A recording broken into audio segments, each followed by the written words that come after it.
The time is at hand.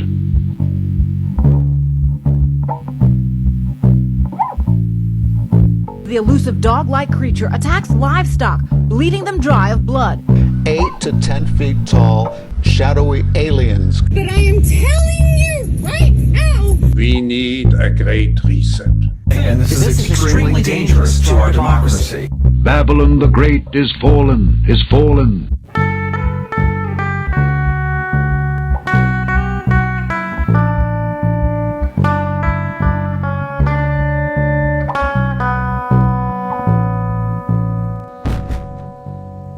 Welcome to In Dark Places.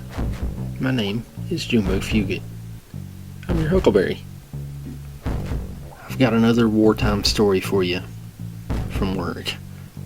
The store where I work likes to do little weird promotional things. Like for Valentine's Day, they'll have this little Cupid's pack, they call it.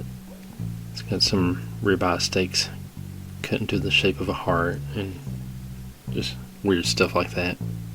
They'll have these little grilling meal deal packs with hamburgers and ears of corn and just like crazy stuff to suit the occasion. We've got Cinco de Mayo coming up. And they're going to have this little fajita pack. So me and a couple of guys from work were talking the other day, just standing around, nothing to do. We were talking about the Cinco de Mayo fajita pack. And my boss was standing there. He said, "When is Cinco de Mayo this year?" And it was generally understood between three of us that he was talking about what day of the week. But one of the guys just didn't get it. He spoke up and said, "I think it's on May 5th.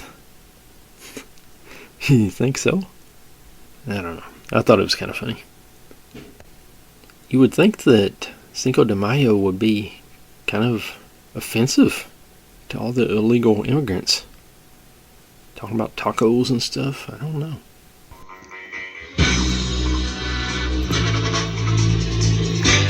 This is Mr. Haunted, your In Dark Places news correspondent, with some breaking witchcraft news. This is coming out of Winchester, Kentucky. Clark County business accused of witchcraft. Owner says it isn't witchcraft. It's not true. So out of Winchester, a business that will celebrate its first anniversary in June got some unexpected backlash this month. The Crystal Coven Mystic Cottage has been accused of practices that its owner says aren't true. What year is this anyway? Owner and operator Shannon Tipton says, "I have a multitude of stones, crystals, and jewelry, incense, herbs, spices, and teas." Crystal Coven Mystic Cottage has been in Winchester for a while. Tipton explains, all of the stones are meant for some type of energy protection, energy healing.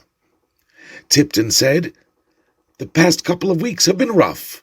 It started when she got a heads up from a customer about a message from local leaders.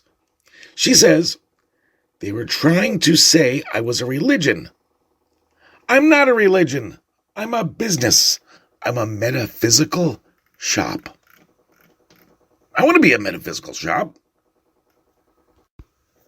A couple of weeks ago, Winchester Clark County Tourism posted an Oro photo event the shop was hosting, and since then, she's faced accusations. Tipton says, "What they're saying and what I actually do is much different. It's been said that I am a devil-worshipping witch. I'm a satanic shop. None of that is true. This community had a special called meeting about the shop on Tuesday.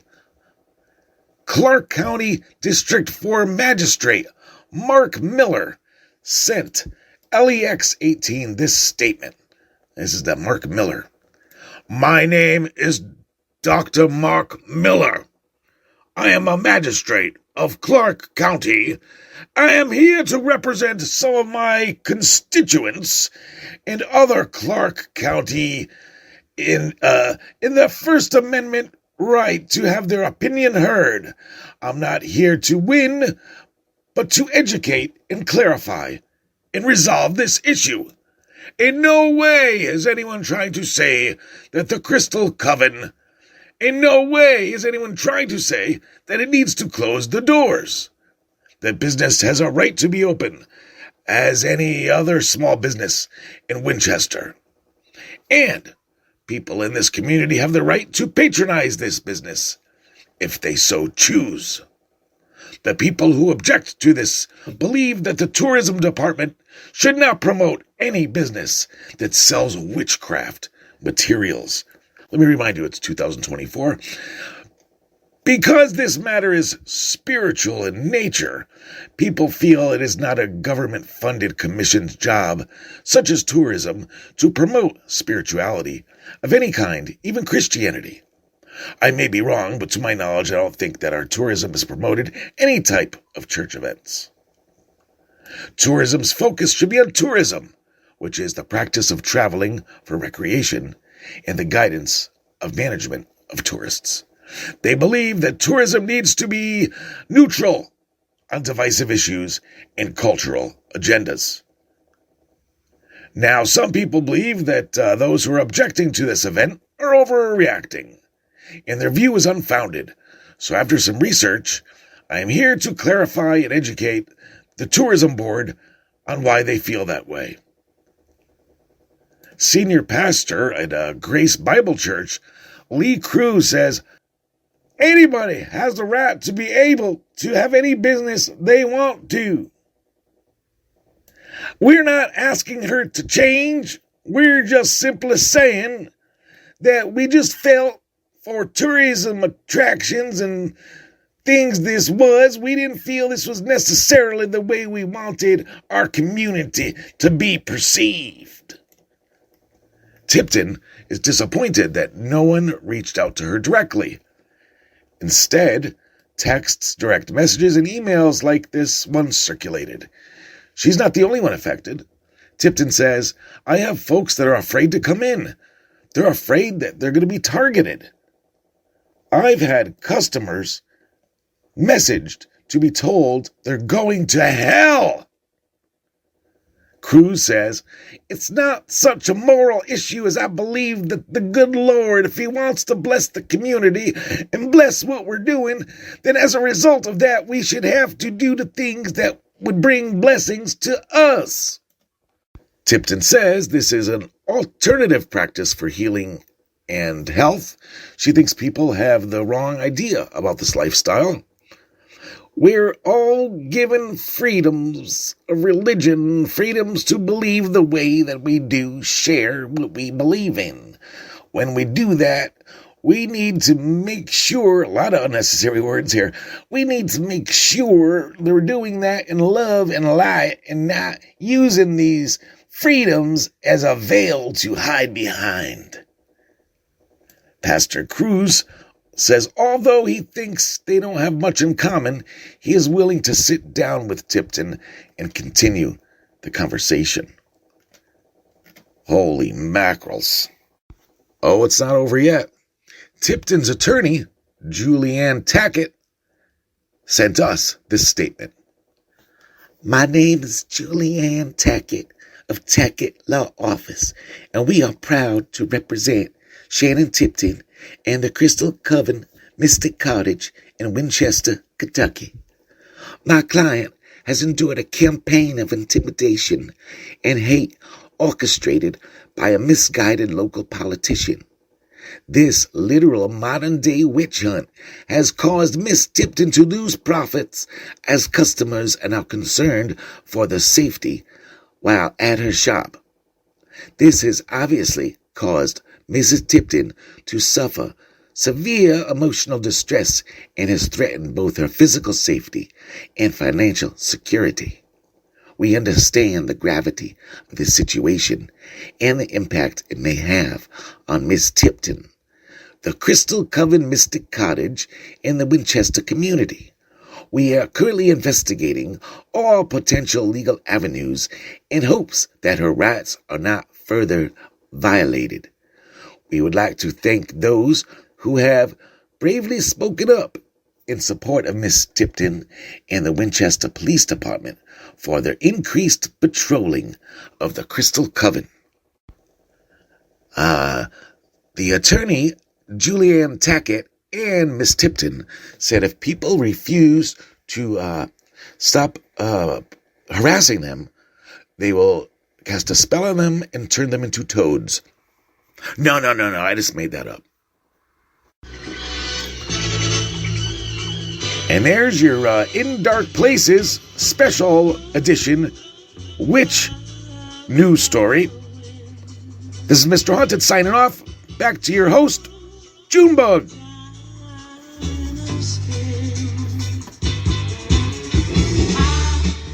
Thank you, Mr. Haunted.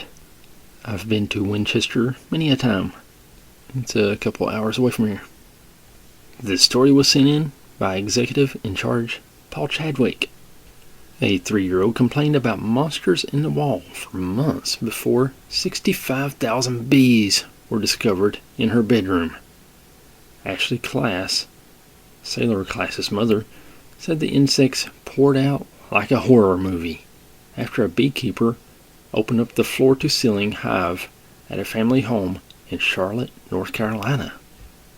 Sailor has spent months insisting that there were monsters in the wall, something her parents put down to the fact that she had recently watched the film Monsters, Inc. They sent her to bed with a bottle of water they said was monster spray, the BBC reported. But Ms. Class eventually noticed bees swarming near the attic and chimney of their house. Even then, several pest control companies insisted the insects had not made their way inside. However, another beekeeper noticed the bees were heading into the floorboard of the attic and located a hive in the wall of Sailor's room directly underneath. It resembled a man in the wall by the shape of it, Ms. Class said. She posted a video on TikTok showing the orange glow emitted by tens of thousands of bees teeming behind the plaster, with the caption, "What nightmares are made of." The clip then cut to a large hole the beekeeper had cut into the pink walls of her daughter's bedroom as the bees swarmed out of it. The insects had entered through a small hole in the corner of an attic vent before moving through gaps into floorboards and down the wall. Over the course of 8 months, they swelled into a colony of tens of thousands and produced around 100 pounds of honeycomb. As a protected species in the United States, the honeybees have been vacuumed out of the wall and are relocated to a honeybee sanctuary. Miss Class screamed off the bedroom between extractions to prevent the bees from escaping into the rest of their home. But it is estimated the colony has done $20,000 worth of damage to the house, which will not be covered by the insurance. Nice guys. Thanks, Paul, for sending that in, and thanks to Benedict Smith, the author of the story. And just a side note, the reason why the honeybees are an endangered species, chemtrails.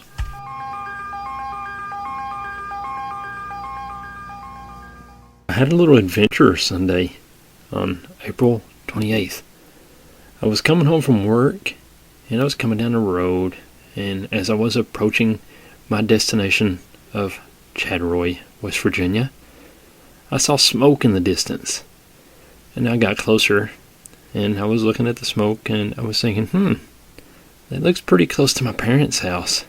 So I came around the curve, and I got closer, and the smoke was pretty clearly coming from that area around my parents' house. So I started slowing down, trying to figure out what was going on, and the woods were on fire behind my parents' house. Didn't think much of it because it wasn't too close to the house, so I just went on home. And a little while later, the guy that lives next door messaged me and said, "Hey, you better get down here. It's getting pretty close." So I went down, and sure enough, it was right there behind the house. So I went in the house and started getting some valuables out and stuff, because we had a house fire in 2009 and we lost everything, and it wasn't fun. So I didn't want to lose all that stuff in another house fire.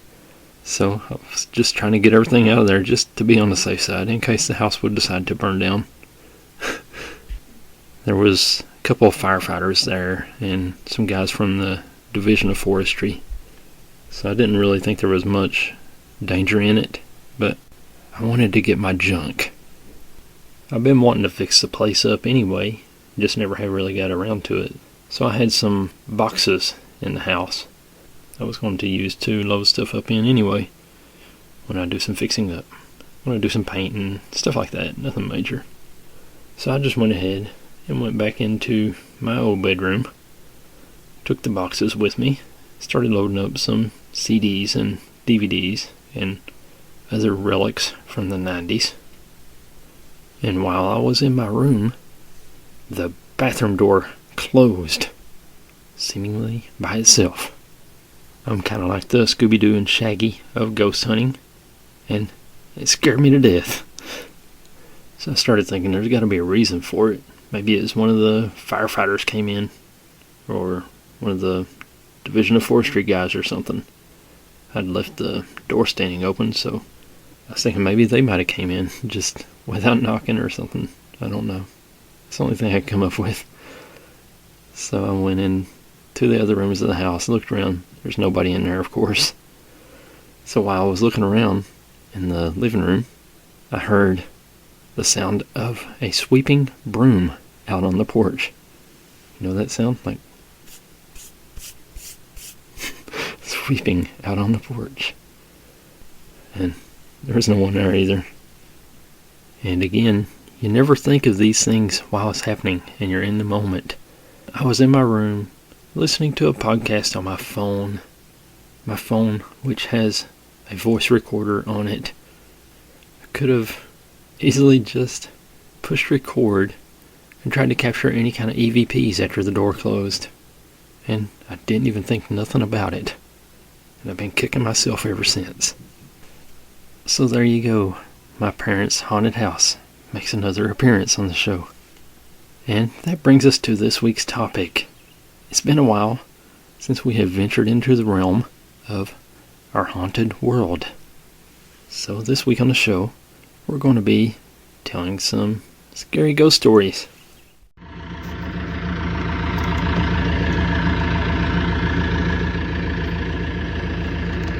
I think we did an episode before called, like, Trucker Ghost Stories or something like that. So I found another one.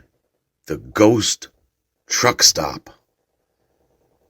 On his way to get married, a military fella and his best man set off on an 800-mile road trip from Camp Lejeune in North Carolina to Lafayette, Indiana. It's 1 a.m. on a cold January night in 2014, and the man tells, in dark places, that the weather is bad and temperatures are in the negative double digits. As the pair close in on Indianapolis, they discover they have no money to pay for gas to refuel their car, and they're about to run out. Growing up in the trucking industry with my dad, I decided to stop at a truck stop, the man explains. But because the main interstates were shut down due to the weather, they had to get off the highway and search for a truck stop along the back roads instead. We found a smaller truck stop. It had one truck, and it was just kind of strange. It was just a blacked-out truck with a blacked-out trailer. There were no real markings on it, nothing distinguishable. They went in, hoping a clerk or waitress would spot them a few dollars for gas enough to make it to Indianapolis, at which time they'd go to the bank, take out cash, and pay back the loan.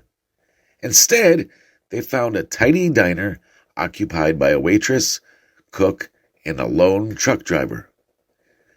I went inside, talked to this driver, and he bought us a cup of coffee. We sat there and talked for about 30 minutes about what was going on and why we were headed where we were, and what we were doing. And he gave us $20 for gas. I went outside, pumped our gas, came back in, and I told him, "Hey, I really appreciate it. I'll be back." Making good on his word, the man got cash from the bank upon arriving in Indianapolis and returned to the diner. When we arrived at about 10 o'clock in the morning, it's boarded up. It looks like it's been abandoned for years and the truck's gone. But we had just been there. They pull in anyway and find a police officer parked in the lot. They explain what happened just hours before, to which the cop chuckles and replied, "Oh, you met the ghost of 3. So, 2 military members converse, had a cup of coffee with, interacted with 3 people at a diner that had a fuel pump. I got $20 worth of gas," says the man. "When I came back, it's been boarded up. If I remember correctly, the cop says that it had been boarded up for the last 25 years. Holy mackerels.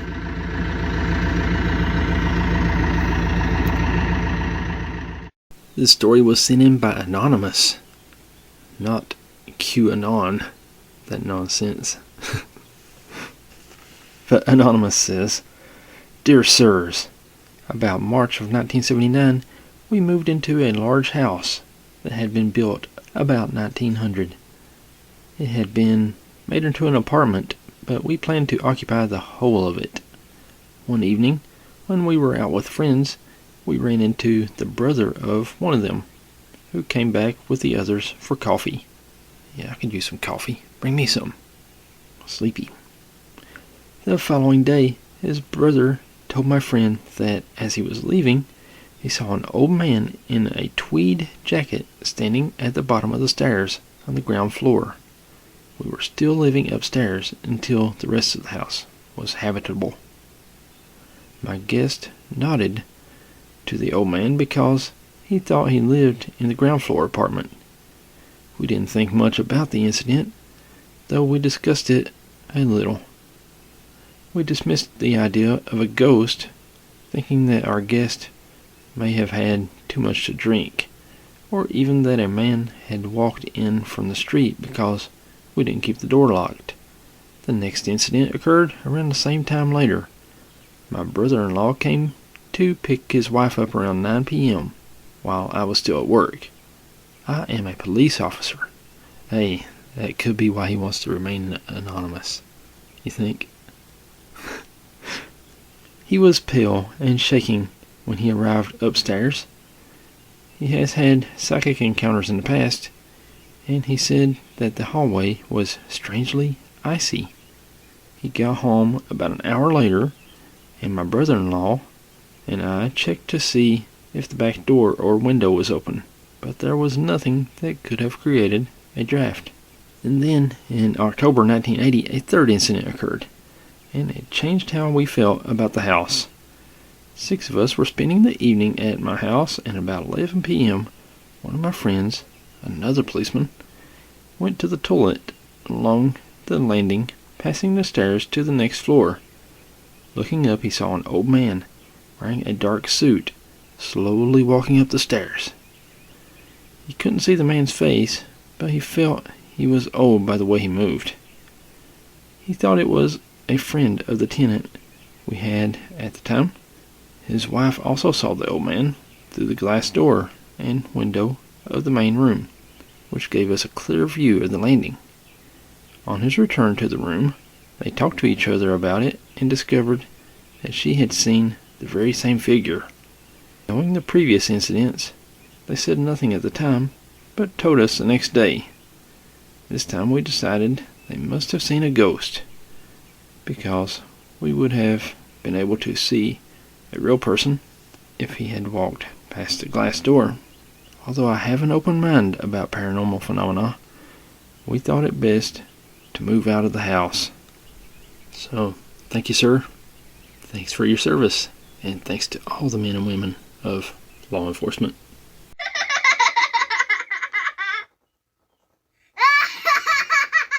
What's creepier than a haunted doll. So this here's a story of the haunted ventriloquist doll. When Marty was a child back in the 90s, she tells In Dark Places that she was a fan of ventriloquist Edgar Bergen and his dummy sidekick, Charlie McCarthy.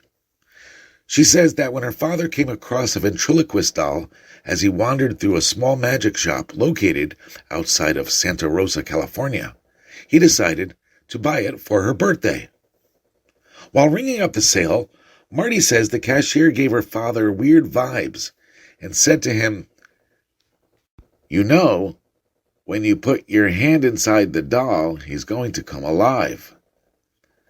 Laughing off the comment, he brought the doll home to his daughter. According to Marty, she was over the moon when Dad gave her the doll, saying, "I was so happy when I got that doll. I was obsessed." But before long, strange things began happening. Though impossible because the doll's head was made of hard plastic, she said its expression would change, including his smile. Worried something would happen to her precious dummy, Marty's family shut it away in a cupboard most nights. One night, she and her family were awakened by the pitter-patter of steps in the living room. Thinking it was the dog or another family member, they went to look. No one was there, except for the doll who was sitting on the couch. We remember specifically, we always put it away because I loved that doll so much that I took care of it. Other strange occurrences began happening. While Marty and her dad were away, her uncle was alone in the house. The uncle says he heard Marty's father calling his name from the living room, even though he wasn't home. When he went to look, he found the doll, once again, sitting on the couch. No one else there. All of our family was pretty much scared of the doll, Marty says. People would start hearing their names being called, and we would hear walking at night. So we just decided to get rid of it. Being Mexican and religious, Marty says her parents wanted to burn the doll in case it was demonic. They put it on the grill, and according to Marty, it wouldn't burn. This doll would not go up in flames at all whatsoever. They tried cutting it up with a knife. Poor little dummy. But they were unsuccessful. Finally, they threw it in the trash can. After the garbage was collected, Marty's dad went to retrieve the bin. In it, the doll, of course. To rid themselves of the dummy, they dug a hole in the backyard, then filled it with cement. Marty and family have long since moved away, but she says they still think about that doll and the possibility that eventually it finds one of us. Can you imagine when somebody freaking digs that thing up one day?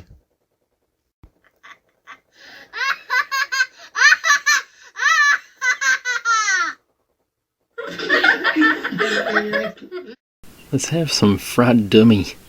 There's a couple of stories that our news correspondent, Paul Chadwick, found. Haunted house reports on the rise during pandemic, says paranormal researcher. John E.L. Tenney said that more people are at home and taking notice of their environment. Thanks, John. He said that during the COVID lockdowns, he was getting about 10 calls a week of people sharing their houses with ghosts. It's getting everything from typical knocks and footsteps in the hallway to some very new, strange occurrences, like people hearing whispered voices through their television sets, or getting text messages from long-deceased friends and relatives, kind of like phantom messages. He saw a spike like this right before Y2K. In 1999, there was another minor spike around 9/11. He said that times of stress really do something to human psychology. And so you see people having deeper, stranger dreams. You have people reporting a higher amount of ghosts in their house or haunted houses. I have even had an increase in UFO reports since the quarantine. And that might just be because people, go outside and look up at the sky and have time to reflect. It doesn't mean so much that they're going crazy, but perhaps they're just becoming a little more introverted and perhaps getting to know themselves a little better. Makes sense to me, John. In April 2021, Emily Jacob moved into a new apartment in Chicago. The maintenance man in her new building told her that it used to be a hotel and mobster Al Capone would frequent it. A fun story and good selling point on his part, she thought at the time. But when Emily started to feel a presence in her hallway and noticed her apartment windows shaking every day when she arrived home, even on days with little wind, Emily recalled the hotel. Maybe, she thought, her new home was haunted. During the pandemic, reports of paranormal activity have apparently increased. Since the world went on lockdown in March of 2020, ghost hunters say that they have been inundated with requests to investigate apparent ghost sightings in people's homes, and psychics and mediums have seen a run on their services. Depending on their belief system, different people have different explanations for these upticks. But for the people experiencing paranormal events, the reasoning isn't so important. For them, the presence can be comforting in a time of immense loss. The hallway ghost brings me comfort, Emily said. It feels like even in the loneliest of times during the pandemic, especially living alone, I have a friend who checks in on me. Even though this friend is a ghost who lives in my hallway, I'm never scared when I feel its presence. For Tiffany, who lives in New York City, the trauma of the pandemic was extreme.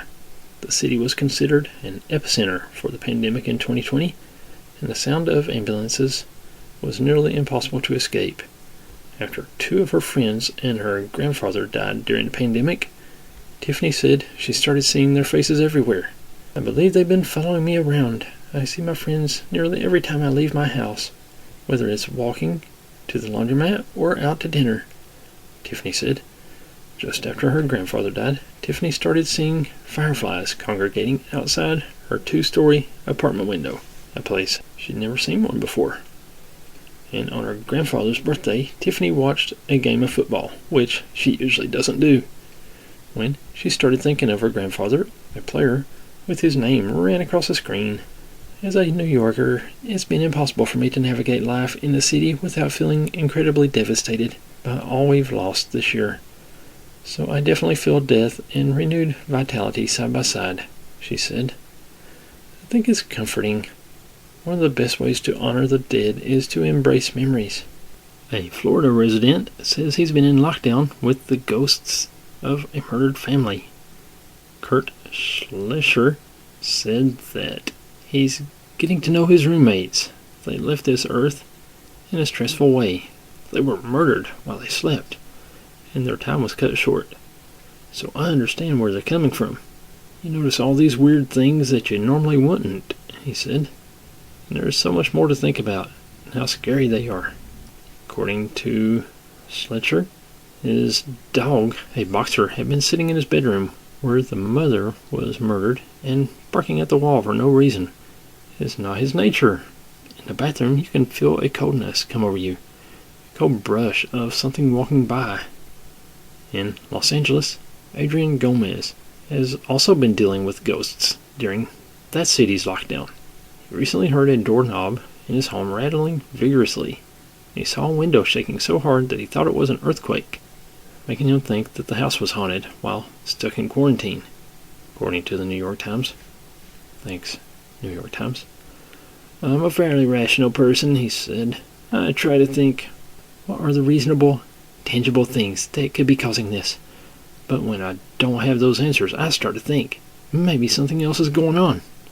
In Indonesia, an official has begun punishing quarantine violators by locking them into abandoned homes that they believe to be haunted.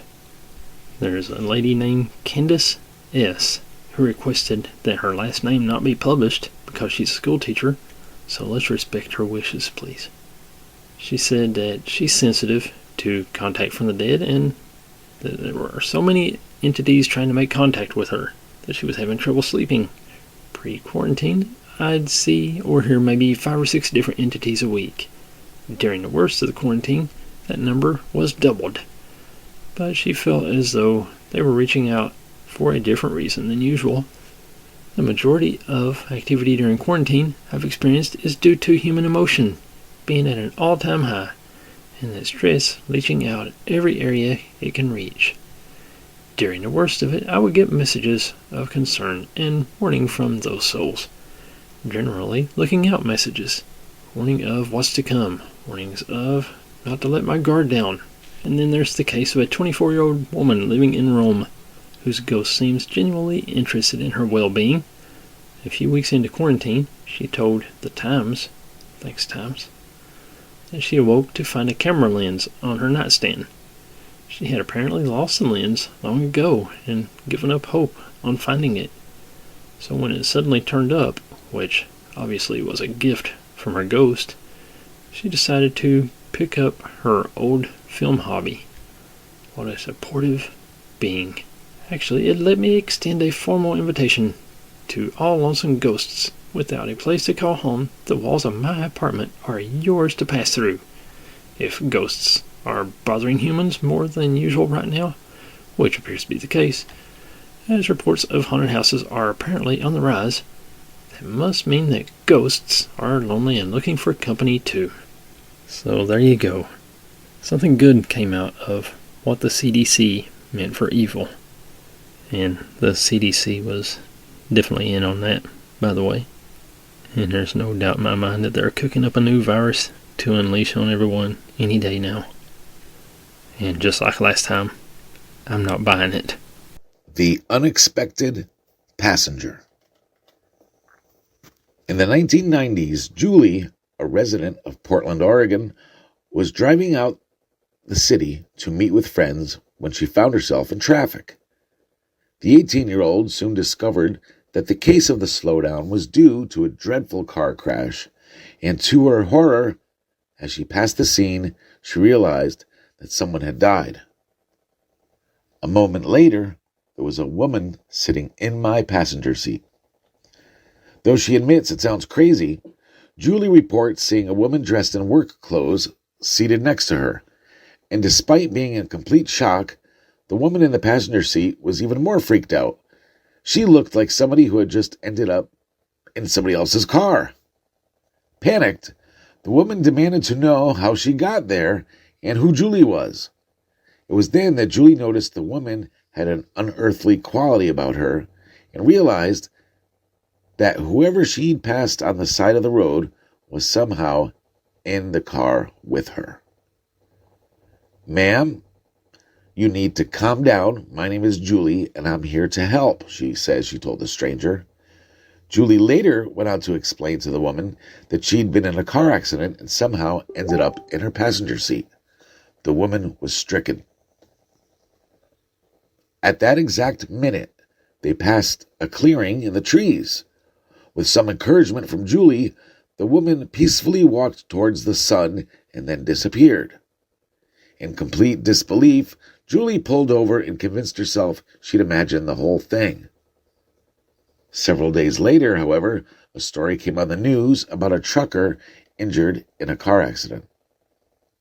Before they finished, they threw a picture up of the woman that was in my car and explained that she had passed away in the accident. Julie says it was unbelievable. It was too much. This story is by Mom's Day Prepper. Cool handle. This is a story I do not often tell. I promise, sincerely, this has scarred me for life. And although I have looked into psychological explanations for what I heard, and natural explanations for what occurred, they remain unsatisfactory. When I was a child, I was scared of the dark. I swore to my mother I heard voices in it. They were not evil, but they were not familiar, so they scared me. It is not uncommon in the middle of the night for me to wake up and hear whispers, as I would call them, when asking my mom. She figured they were just bumps in the night and typical kids' nightmare material. I tried often to explain to her that it was more than that they sounded different from one another, the way people's voices do. On some nights, I would get so scared from these whispers that I would sleep in my mom's bed with her. It was an added bonus that the bathroom was directly outside of her bedroom door for my late night tinkles. I should add at this point that when walking out into the hall to go to the bathroom, you looked directly down the stairs that would lead you into my living room on the first floor, as my mom's bedroom was on the second floor. On one such night around Christmas, I awoke and felt the need to relieve myself. I walked out from the door and distinctly heard the phrase, "Look," and to my astonishment, a red light, almost like a spotlight, was cast upon the wall at the very bottom of the stairs. The light had no other source.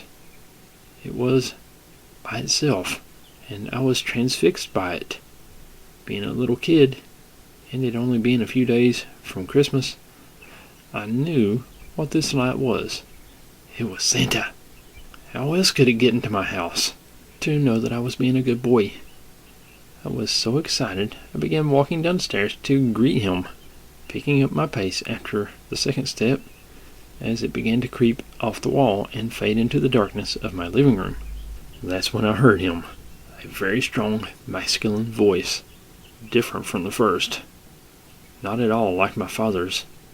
Not to say he isn't masculine. It's just distinctly different. It said, "Stop right now. Go back up those stairs." I listened, turned around, and what happened next I am not sure I would believe if someone had told me this same story. After reaching the top of the stairs, I heard a very loud crash that sent me running back to my mother's bed, where I jumped straight under the covers and stayed there the whole night. When I woke up the next morning, the poinsettia lights, little Christmas flower lights that glowed red, my mother had put on the railing down the stairs, were pulled straight down to the bottom of the stairs, some broken from what seemed like a forceful tear, laying in a single pile. The dry sink in my living room had fallen from the wall. My mother could not explain it. My father was worried we had been the victims of a home invasion. My sister was crying. There was nothing missing. Nothing had been broken in. There did not seem to be any reason why this had happened. And then I saw it, and I kept quiet about it because I was so afraid I could not force words out of my mouth. There on the edge of the wooden dry sink, which had been facing up, were 3 indentations where the finish on the wood had been worn, almost as if in a forceful grip. Something down there had grabbed it and thrown it down. That was what the bang was. I was mortified. After that day, I never heard a single voice again. I do not like to imagine what was waiting downstairs for me that night, if it was anything at all. But I can tell you that the reality was that something had physically acted upon 2 things in my house near the bottom of that stairwell. After this, I had never heard another whisper again, which is sad because in some ways I would have liked to thank the man, masculine energy, that had stopped me from going down those stairs. This happened when I was 7, or 7.5, as I like to say at the time. I'm 30 years old now, and because of this incident, I am still afraid of the dark, especially shadowy stairwells. Anyone remember this Twilight Zone episode? Willoughby, sir. Willoughby? Yes, sir. Willoughby. Willoughby! All on for Willoughby! Willoughby! Doctor's Willoughby!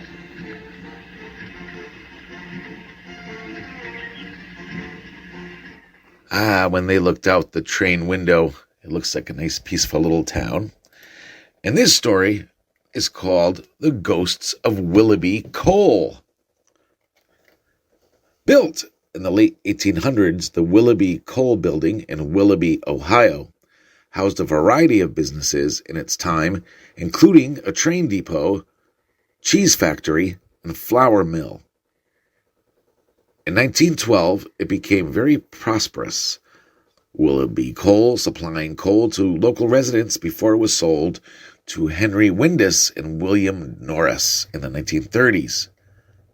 Over time, the relationship between the two owners grew contentious. According to Teresa Argy, Henry Windus wanted to buy the business from Don Norris, but Don was unwilling to sell.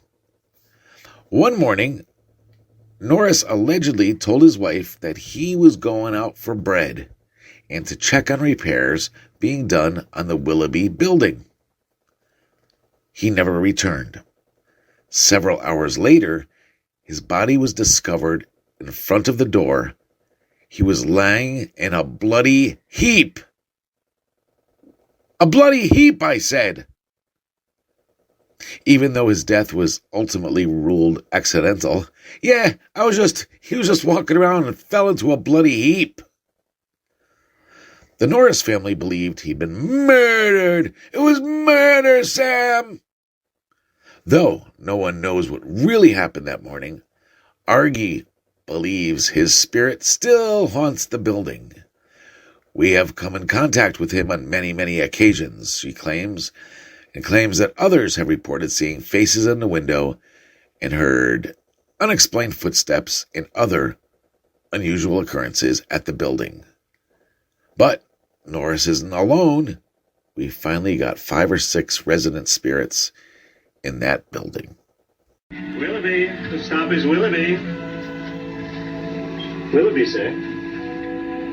Willoughby? Yes, sir. Willoughby. Willoughby, all on for Willoughby. Willoughby, the stop is Willoughby. Willoughby. That's some good stuff. Why can't we have good shows like that anymore? Hey, you know what? We are woefully out of time. I hope you enjoyed Our Haunted World, Chapter 5. Thanks as always, Jimmy Scissorhands, Paul Chadwick, and thank you for listening. We'll see you again right here next week. God bless you.